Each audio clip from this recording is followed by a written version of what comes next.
on est devant l'Assemblée pour dire aux députés, réveillez-vous, répondez-nous.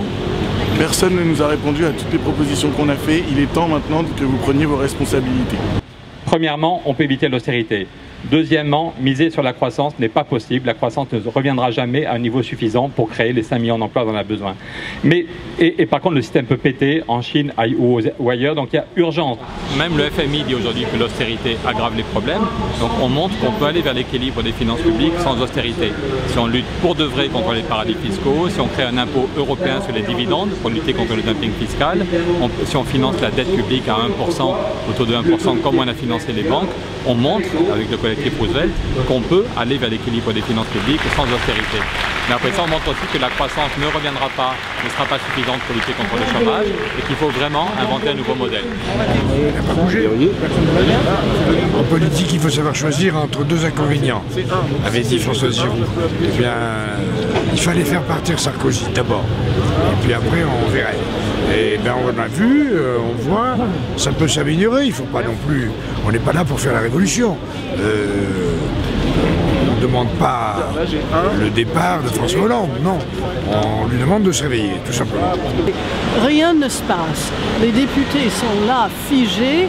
Le président, on ne sait pas ce qu'il fait toute la journée, mais c'est certainement pas de mettre en place des solutions. Je crois que c'est ça qui exaspère les gens. Et puis ce que je crains, très franchement, c'est que si vous lisez une bonne partie du programme du Front National, les politiques sociales, on peut à peu près en être d'accord, n'est-ce pas? Alors si nous, les gens de gauche, ne faisons pas quelque chose au moins équivalent, on va voir le résultat, et le résultat, ce ne sera pas joli. Patrick Vivray reprend après cette interruption au moment où l'on parlait des 26 000 milliards d'euros des paradis fiscaux. Eh bien, vous savez, la moitié de cette somme fabuleuse, par qui est-elle détenue? Par moins de 100 000 personnes, 91 000 personnes exactement. Chaque année, 90% de la richesse supplémentaire est captée par 1% seulement de la population. Normalement, la critique rationnelle serait de dire il faut s'en prendre à ce système-là. Mais sur le plan émotionnel, c'est hélas pas ce qui se passe.